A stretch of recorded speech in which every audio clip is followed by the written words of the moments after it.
रुक जाइए युवराज, ये आप क्या कर रहे हैं? सहायता। सहायता या पाप?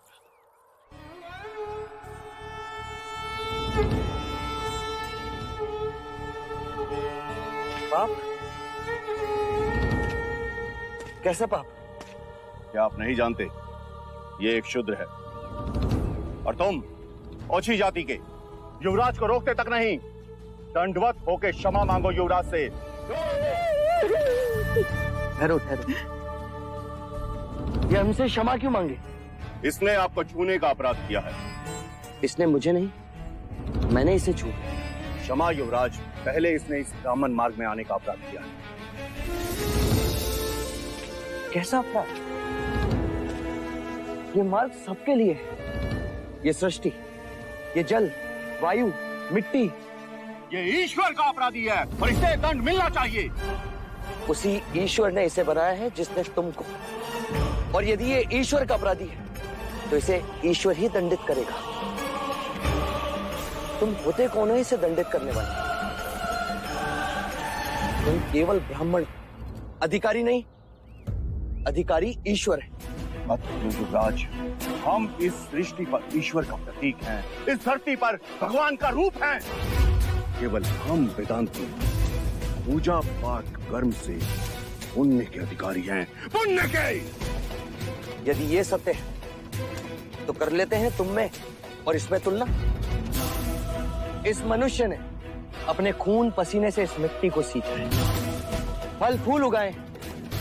क्या तुम्हारे वेदांत इन्हें मुरझाने से रोक सकते हैं? क्या तुम इस धरती पर भगवान का प्रतीक, इस फंसे हुए पहिए को बिना हाथ लगाए निकाल सकते हो? आप हमारा अपमान कर रहे हैं युवराज। अपमान तो आप इस मनुष्य का कर रहे हैं। मत भूलिए युवराज, आप धर्म पर विवाद कर रहे हैं, धर्म पर। मैं मनुष्यता को बचा रहा हूं विप्र। विवाद धर्म पर नहीं, धर्म के नाम पर उठ रही घृणा पर। धर्म की सार्थकता संपूर्ण मानव जाति को एक करने में है, उसे जोड़ने में, न कि तोड़ने में। वर्ण कर्म के अनुसार, न कि धर्म के अनुसार। धर्म सबसे श्रेष्ठ है युवराज, सबसे श्रेष्ठ, जो मनुष्यों को अपनी मर्यादाओं से परिचय करवाता है, परिचय करवाता है। उस धर्म को बनाया किसने? मनुष्य ने। हम कहते हैं कि हम सब मनु की संतान हैं, ब्रह्मा के वंशज। क्या कभी आपने शंकर की जाति को पूछा है? कभी आपने ब्रह्मा के गोत्र को पूछा है?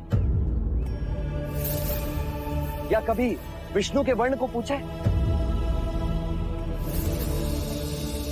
जब हम एक मनु की संतान हैं, तो ये भी उतना ही ब्राह्मण है जितना कि तुम, और यदि नहीं तो तुम भी उतने ही शूद्र हो जितना कि ये।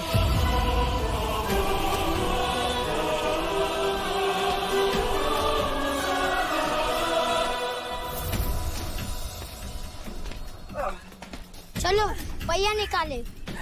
तो फिर लगाओ जोर।